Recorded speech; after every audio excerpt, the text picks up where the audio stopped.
Good afternoon, everyone. Thanks for coming to the second in a three-part series this year on race and politics that Inspires is co-sponsoring with RICSRI, the Research Institute for the Comparative Studies in Race and Ethnicity, and also co-sponsoring as the Political Science American Politics Workshop. Today we have with us a friend of mine and someone I've known for basically all of her career. I met her at a Midwest meeting years ago. And our guest today is Stella Manrique Rouse from the University of Maryland's Department of Government and Politics. In addition to being an associate professor, where she received tenure about 18 months ago, Stella is also director of the Center for American Politics and Citizenship at the University of Maryland. Stella's dissertation became her first book, and it was funded by the National Science Foundation, where she looked at how Latinos legislate in state legislatures, focusing our attention away from the United States Congress and on the location where communities of color are more likely to have policy impact. That dissertation turned into a book, Latinos in the Legislative Process, Interest and Influence, which was published by Cambridge University Press. So it's a great first book. And in addition, Stella's published articles in a variety of outlets, including most notably the American Journal of Political Science.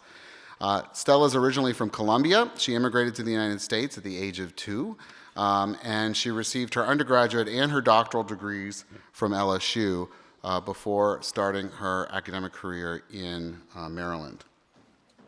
The book received a great deal of notice, and I want to give you a couple of comments about this important book that I think is a really foundational contribution in our understanding of Latinos in legislatures. David Cannon from the University of Wisconsin, a well-known legislative politics scholar, wrote, "Overall, this is clearly the most comprehensive analysis of Latino representation in the U.S. state legislatures to date." Rodney Hero from UC Berkeley described the book as thorough, careful theorizing and thorough, careful analysis. And yours truly had the opportunity to weigh in on it and describe Stella as moving to the forefront of her generation of Latino politics scholars.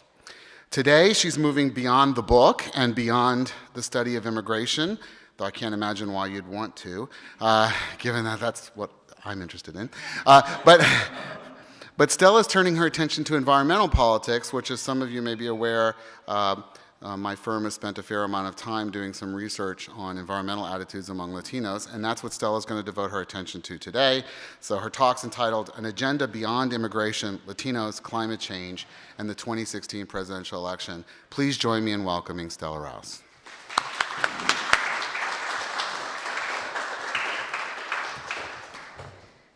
Thank you, Gary, for that great introduction. There's no place to go but down after that, I think, but I'll try my best not to. As Gary mentioned, I am expanding my research interest to look at attitudes toward climate change, but not going away too far from the interest of immigration and other things. This is part of a broader project that examines the Latino politics of millennials. And so this book is gonna look at millennials, and one of the things that my co-author and I consider in the book is attitudes towards climate change among Latinos, and that's what the talk is gonna be about. So I'm really happy to be here. I've had the opportunity to meet some of you already and have some great interactions, and I hope that this presentation affords the opportunity for further discussion. So again, the presentation I'm giving today, An Agenda Beyond Immigration, Latinos, Climate Change, and the 2016 Presidential Election. This project extends my research on Latinos and the broader but less publicized interests that matter to this group. So in my book, Latinos in the Legislative Process, I argue that Latinos do indeed have a unique political agenda, and that this agenda is not necessarily centered around immigration. Sure, immigration is an important issue to Latinos because it brings forward feelings of group solidarity and mobilization, and so I certainly don't want to discount how important immigration is to Latinos because it is a huge mobilizing force. But on a day-to-day basis, Latinos cite other issues that are just as important or more important to them than immigration. And one of these issues is climate change. And I argue that this has both short-term and long-term political implications. So I know I have a pretty knowledgeable audience when it comes to understanding the rising significance of Latinos. But let me just say a little bit about this in order to set up my narrative with respect to Latinos' attitudes towards climate change. Conversation about the political significance of Latinos must really start with their increasing presence or impact on the US population. Latino demographics have really changed over time. Over 4 decades ago, Latinos made up just 4.7% of the US population. In 2015, this number was 17.6%. And by 2060, Latinos are expected to double in population to 120 million, projecting to comprise about 29% of the US population, the largest of any minority group in the country. So we can see that by 2060, the US is going to be a majority minority country, largely led by the growth of Latinos. So a really important group if that hasn't been realized already. So where is this Latino demographic shift occurring? Well, it's largely occurring among young Latinos. Latinos are younger than the rest of the population. As we can see from this graph, Generation X are those that were born between the late 1960s to about the early to mid 1980s.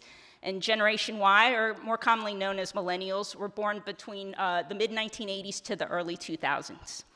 And as we can see from this, 70% of the Latino population is comprised from Gen X and Gen Y. And this contrasts with non-Latino population, which is more evenly split between Gen X and Gen Y and older generations. So not only are Latinos younger than the rest of the US population, but they're also predominantly native-born, meaning that Latinos are no longer mainly comprised of immigrants. This, of course, doesn't fit the narrative of a lot of politicians who talk about the influx of Latino immigrants, both documented and undocumented, into the country. But really, the undocumented immigrant flow has really slowed down. And as we can see from this pie chart, if we include those that were native-born, those born in Puerto Rico, and those who are native-born but born abroad, like Ted Cruz, we have over 50% of the Latino population are native-born Americans. It won't be the first time I cite Ted Cruz in this talk, just to warn you. So given the increased presence of Latinos, I think it's important to take a quick look at the issues that matter to them. Again, many like to say that immigration is the number one issue for Latinos, but surveys of Latinos, both among the mass public and among Latino elites, meaning politicians, really doesn't bear this out. This graph is from my book, and it shows Latinos' priorities for government spending, which is one way to examine the issues that matter to Latinos. So as we can see from the graph, government spending on education or public schools and aiding the poor or helping the poor are two of the top government priority issues for Latinos, but climate change isn't far behind. Latinos believe in climate change and that the government should do something about it, and they do so much more than whites and African Americans. The last Pew survey I saw had 70% of Latinos who believe in climate change, and this compares to about 56% of African Americans and 44% of whites. This graph, by the way, is from ANES data, and I can talk a little bit about the lines and the dots and what they mean if anybody's interested during the Q&A. So why are pro-environmental attitudes so strong among Latinos? Well, one of the main reasons is that Latinos are disproportionately experience the effects of climate change.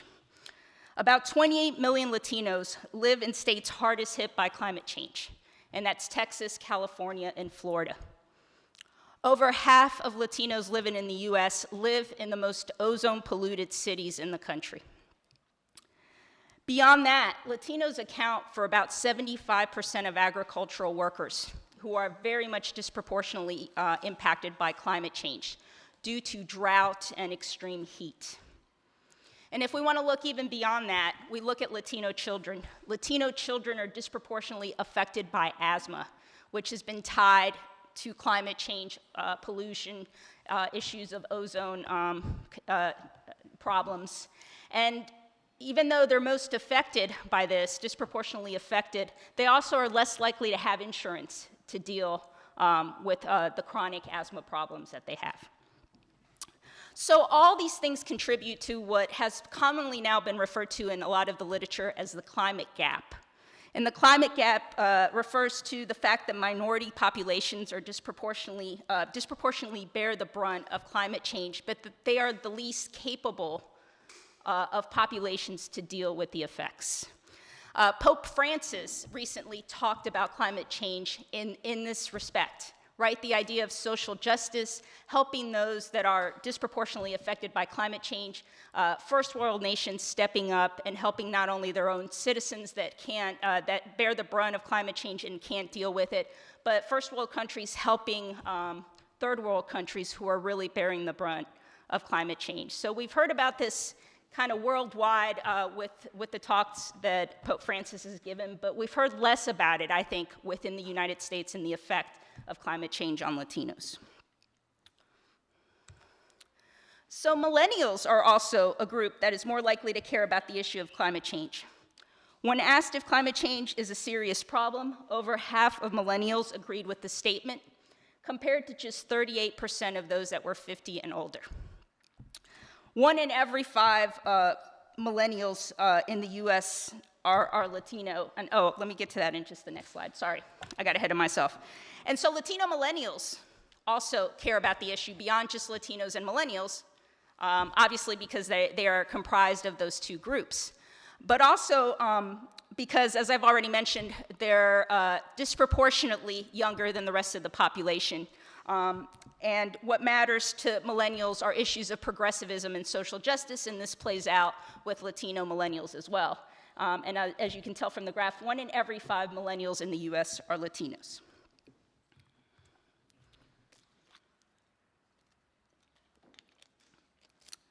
So before I specifically discuss the attitudes of Latinos with respect to climate change, I think it's important to briefly look at climate change attitudes among the general population, because it really gives us a good backdrop to understand the attitudes of Latinos. Among the general populations, there's significant skepticism about climate change.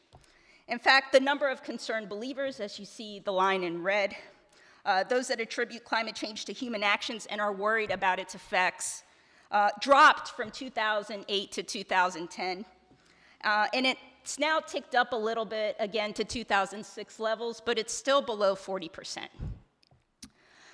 We see those that are cool skeptics, not worried about climate change at all, as having increased, right, the blue line.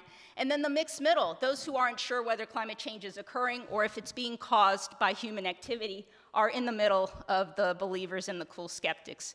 But we see none of the believers and even the mixed middle, those numbers don't go above 50%, which is very interesting considering the evidence about climate change. I gave a similar talk in Montreal a couple of weeks back, and the folks in Canada don't understand what it means to be a believer, right? What the response that I got to that is, well, we're all believers. What are you talking about? There's a difference between believers and skeptics and the mixed middle. I'm like, yep, that's the way we discuss climate change in the United States. So what's at the root of this high skepticism?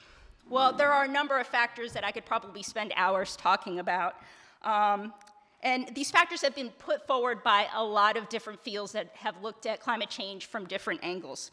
So for example, environmental studies and work in psychology point to the fact that people do not go directly to climate scientists to get their information about climate change. They rely on the media. And of course, we know that people rely on the media for a lot of different things, but it's particularly important when we talk about climate change because the media really reduces and sensationalizes information to short sound bites that often provide misleading facts about a very complicated issue. Further exacerbating this is that the media tends to give equal weight to the climate change science and to those who have anecdotal evidence about the fact that climate change doesn't exist. So that exacerbates the problem and the confusion about information regarding climate change. Political scientists, when they talk about climate change, discuss it in terms of the fact that partisan sorting has occurred very significantly on the issue of climate change, right? Whereby elites have set the standard for highly polarized positions on climate change, and ordinary citizens have picked up on these signals and have really sorted themselves accordingly to their already predisposed opinions or feelings about the issue. So that makes the issue even worse. And we know here in the United States that both the Republicans and the Democrats have staked out basically positions on the opposite side of the spectrum, right? Democrats, for the most part, believing in the science of climate change and believing that the government needs to do something about it. The Republicans, for the most part, denying or deflecting the evidence of climate change and arguing that the government should interfere because it will be very detrimental to our economy. So that's kind of where we are in this country with respect to the issue of climate change. So there are, of course, other factors that influence attitudes about climate change, and certainly these factors don't influence various segments of the population equally. So looking beyond broad generalizations and political heuristics, it's important that we consider such factors as race and ethnicity when we think about attitudes about climate change. So the main research question that I've put forward in this project is, how does climate change concern compare among Latino millennials, other millennials, and older adults?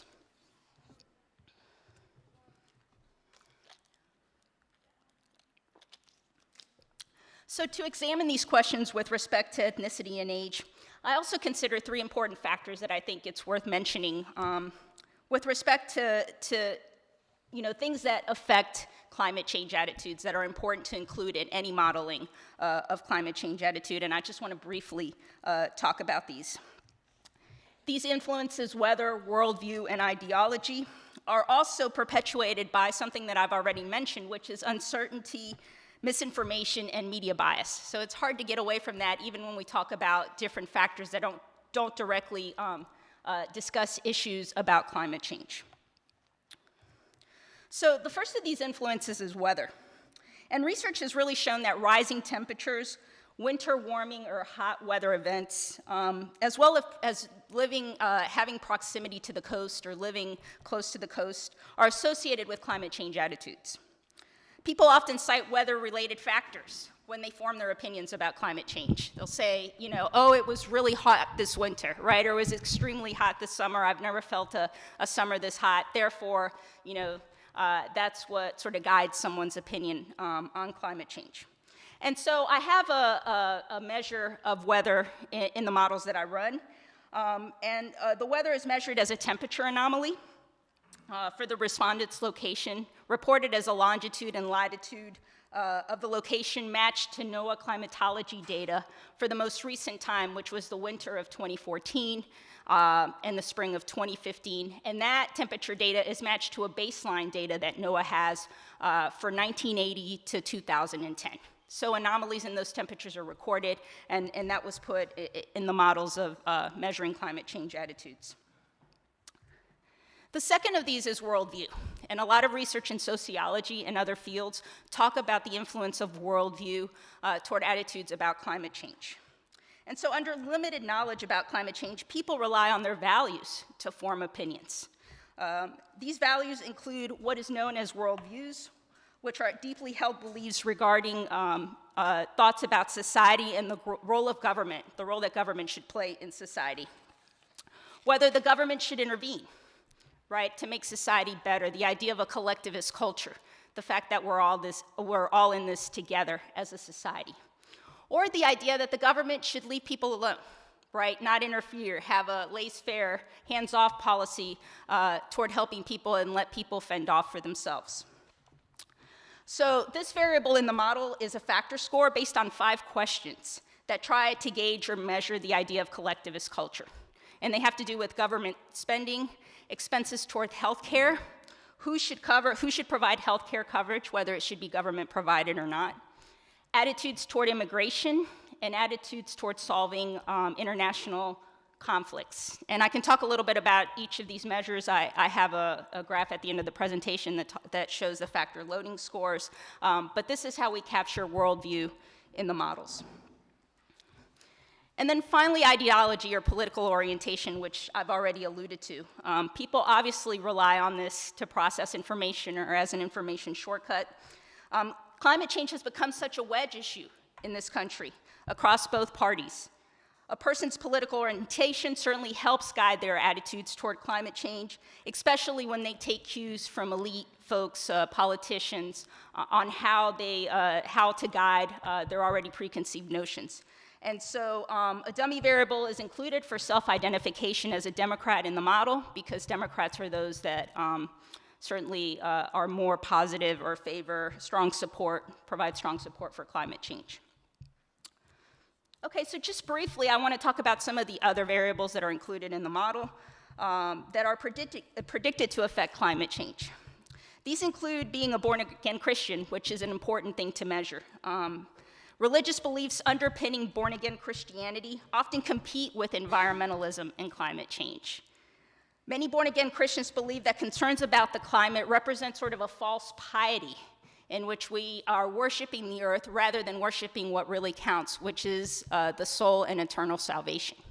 Born-again Christians often believe that earth is a temporary stop on the journey to salvation, and so it is not really something that, as Christians, one should spend time caring about or worrying about or prioritizing.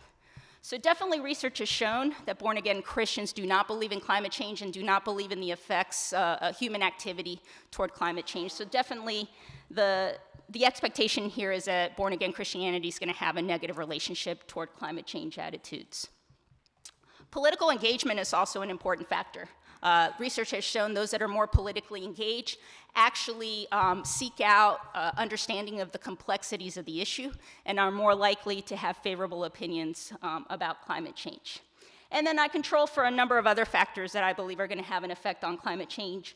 Female income, education, marital status. I can talk in more detail about that during the Q&A as well. The only one I want to point out here is that income.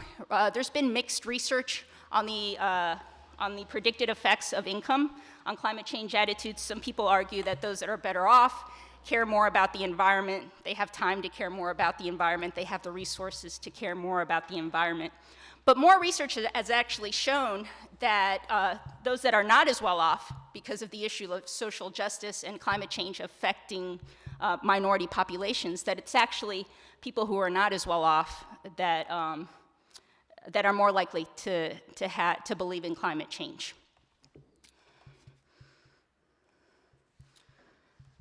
So I expect that Latinos, Millennials, and in particular Latino Millennials to have greater concern for climate change. And to test these expectations, I rely on an original nationally representative survey conducted in November and December of this past year. The survey was administered by Qualtrics, which is a survey firm that does online surveys, and it includes 1,251 respondents with an oversample of millennials. Sample quotas were used in order to secure the most nationally representative sample frame and to closely resemble the general population. And of course, this is important since it is a convenience opt-in survey. I have detailed statistics at the end that I can show anyone who's interested about how the quotas compare to census figures, and they actually compare pretty closely, which I think makes us feel more comfortable about generalizing from the survey. I can also talk a little bit more in the Q&A about the trade-offs between doing a phone-based probability sample and an internet-based sample. I have a good source in Gary here that probably is very aware of these trade-offs, and I'm certainly interested in feedback about this. But for us, in conducting the survey, really cost was a major factor, as phone-based probability surveys are becoming increasingly expensive and cost prohibitive. Not yours, Gary, just others. And then also the fact that a survey like this really facilitates access to millennials. As Gary also knows, and many of you probably know, the difficulty of getting people to answer the phone and take part in a survey, particularly millennials who don't even know what a landline is anymore. Many of them don't know what a landline is anymore. So that makes it more expensive and more difficult, and then they won't answer their cell phone to answer surveys. I mean, millennials are really inconsiderate to researchers. I'm just, so obviously I can talk a little bit more about this and happy to take comments and questions about it, but just kind of wanted to give you a landscape of the survey that was used. So from the survey questions, 2 dependent variables were constructed to capture climate change attitudes. The first one is climate change belief, which represents the respondents' level of confidence in the scientific evidence of climate change. And the question was asked, is there solid evidence of global warming and climate change, and is the Earth getting warmer because of natural patterns, human activity, or the respondent simply answers they don't know.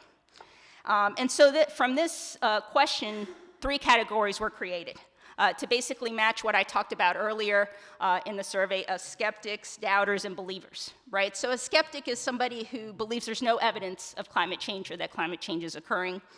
The doubter are those that are basically in the mixed middle, right? The ones who may believe that global warming and climate change is occurring, but they don't know what the cause of it is. Or they believe there's evidence of climate change, but again, they believe it's naturally caused, or they don't know whether it's occurring. And then the final category are believers, those who believe in the evidence of global warming and firmly believe that the evidence shows that it's caused by human activity. The second one of the dependent variables taps into support for climate change policy. And this measure was created, again, using factor analysis based on a combination of 3 questions to indicate level of support for government action toward climate change. And these questions have to do with increased taxes and penalties for polluting corporations, aggressive pursuit of alternate energy sources, and increased regulation of carbon emissions. And basically, respondents were asked, how much do you support these policies? None, a little, some, or a lot. And the factor score was created on those responses. So obviously, higher values on the score represent greater support for climate change policy. Logit regression was used to analyze the first dependent variable, and I used OLS regression for the second, having to do with climate change support. So I want to first kind of just give a broad takeaway on the findings from these 2 variables that were analyzed, and then I'll kind of decompose it a little bit and get into a little bit more detail about it. So the first takeaway from the climate change belief measure is that millennial Latinos are indeed more likely to be climate change believers, or those that accept the evidence of climate change and attribute it to human activity. From the second measure on climate change policy support, it's really non-millennial Latinos who support climate change policy and not millennial Latinos.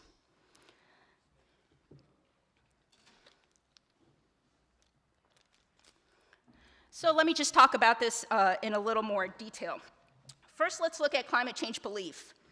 I'm happy to show the regression with the coefficients and standard errors if anybody's interested, but I figured that might make people just walk out the door, so I thought I'd present it in a nice little graph that really brings the point home.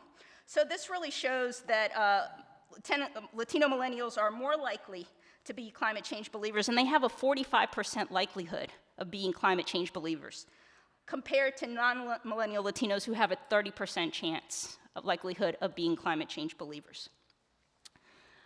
Some of the measures that are significant in the model include, as you will see here, obviously, collectivist culture has a very significant predictive value on climate change belief, more so than any other measure. So if you score highest on the maximum score of climate on collectivist culture, you are likely to be a climate change believer. And also some expected results. Certainly being not a born-again Christian, you are more likely to believe in climate change. If you're a Democrat, and if you score the highest on the political engagement measure. So now let's look at climate change policy support. We can see from this marginal effects graph, once again, that Latino non-millennials and not Latino millennials are more likely to support policies to deal with climate change. They have a predicted value of 21%. And by contrast, non-millennial non-Latinos have a 14% predicted value, millennial non-Latinos a negative 14%, and actually millennial Latinos a predicted value of negative 17%. This was an unexpected finding when I ran these models. The fact that non-millennial Latinos have greater policy support than Latino millennials is interesting, but a bit confounding. There seems to be a disconnect between support for climate change, support or belief about climate change, and support for policies to deal with climate change. There are a few possibilities that I'd like to share with you, and I'm certainly very interested in getting some feedback about what may be the underlying factors of this disconnect. So the first thing that I thought about is that millennials, and specifically Latino millennials, are really the policymakers of tomorrow and not the policymakers of today. When we think about millennials being young, not really having gotten into leadership or lawmaking positions. So they may think about the issue much differently than the policymakers of today think about it, especially related to climate change, right? We know that millennials see this as a long-term problem that's going to affect them and their children and their grandchildren. And among the lawmakers of today, it's really hard to see whether they see that effect, right? Difficult to convince a lot of lawmakers about the effect and what we should do immediately to deal with it. So that could be one disconnect. The other thing that I think can't be discounted about this is the gridlock and polarization that there is in our government, right? There's tremendous gridlock and polarization on issues that we wouldn't think are controversy, let alone on an issue like climate change. And so I think that that may create some of the disconnect, and I'd like to do further research to try and tease that out, but that's another possibility that I'm considering. It also may be that specific policies that we measure in this survey are not really capturing the range of policies that millennials care about. So we know that millennials really have shown a tremendous interest in caring about sustainability issues, right? Issues of sustainability, issues of local grown vegetables and fruit and local grown meat.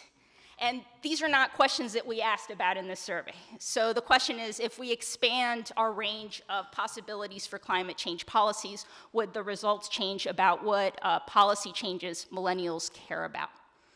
And then finally, I guess I wonder if Latinos are not, or millennials are not as adept at translating their abstract concern for the environment or for climate change into real policy solutions. Now, I think that could be a real possibility, but I'm not sure how to tease that out exactly in a survey, and I'm giving a little more thought to that. So I'm certainly open to other plausible explanations about this disconnect, and I'd love to hear from you guys about what you guys think about this.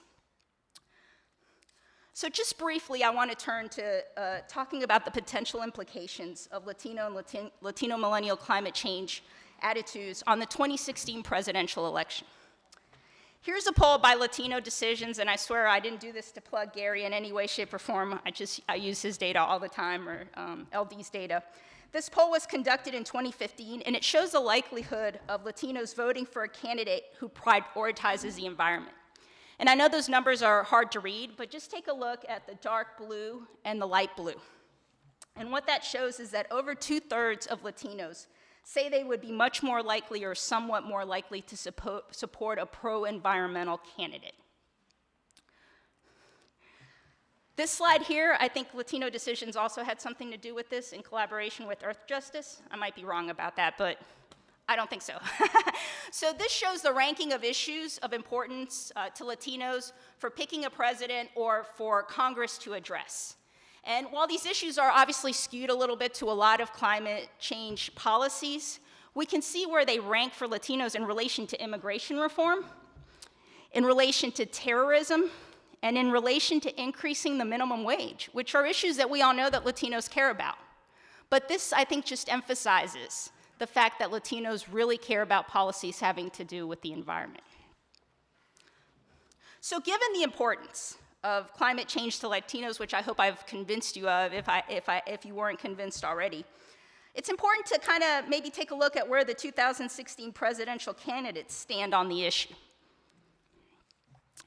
Donald Trump, the torchbearer for the Republican Party. The concept of global warming was created by and for the Chinese in order to make US manufacturing non-competitive. Ted Cruz, the outlaw. The problem with climate change is that there's never been a day in the history of the world in which the climate isn't changing. Now, you laugh, but this is a common argument that those who do not believe in climate change make. And you know, for the layperson, it's hard to counter because you can see the climate changing, right, on a very short-term and very long-term basis. So it's definitely, Ted Cruz is not the only one who makes this argument. Marco Rubio. I do not believe that human activity is causing these dramatic changes to our climate the way these scientists are portraying it.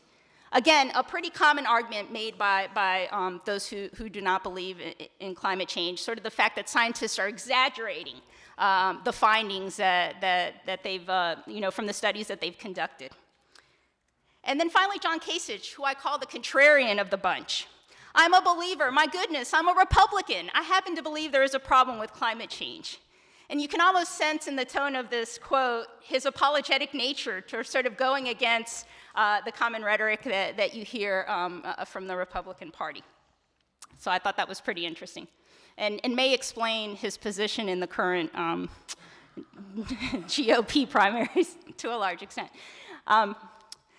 The Democrats, Hillary Clinton, ask any of the GOP candidates about climate change and they'll say, I'm not a scientist. Well, then why don't they start listening to those who are? And Bernie Sanders, the United States must lead the world in reversing climate change and make certain that the planet is habitable for our children and grandchildren. And we can certainly see the consistency in the quotes from the Democrats, I think a little bit more so than the Republicans. You could add Martin O'Malley to this. He would say the same thing. I need to plug Martin O'Malley because he was the former governor of the state I live in. And he's disappeared from our collective consciousness rather quickly after the Iowa caucuses. Okay, so to conclude, right, there are a number of takeaways, implications from this, and certainly I'm very interested in doing more work, but I do want to point some of these out in closing. And one of these is something that I harp on all the time, the fact that Latinos are not a single issue group, right? They are not monolithic. They care about many things, immigration and other things, but climate change is one thing that they really care about, and it's an issue that doesn't really get a lot of publicity with respect to Latinos and how much they care about it and how much they're affected by it. The other takeaway is that from this research, it looks like there's intergroup and intragroup differences among Latinos. Again, they're not monolithic. They have different opinions about different things, and there seems to be some differences in climate change belief and support for the policies that have to do with climate change. The other important thing is that given the fact that Latinos are growing in their electoral significance, and I think about 800,000 Latinos turn 18 every year.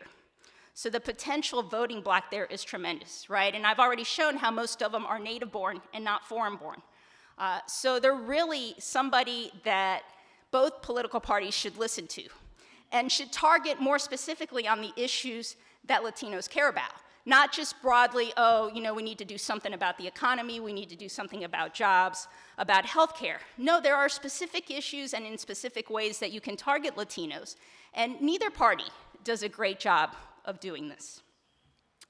And then finally, kind of teasing out this disconnect between climate change belief and climate change policy is important, and I think has implications for how politicians and parties target Latinos in the issues that they care about and in the ways that they care about it. So a majority-minority country led by Latinos and led by young Latinos to a large extent seems inevitable. The 2012 Republican Party, if you all recall, after Mitt Romney lost to Barack Obama, did an autopsy of themselves, right, where they were reflecting on what went wrong and what they need to do to get right. And the conclusion of that autopsy was that they needed to broaden the tent and reach out to minorities. At that time, I gave a talk about the results of the 2012 election, and what I said then was that Republicans seem to behave like they're living in that they're madmen living in a modern family world.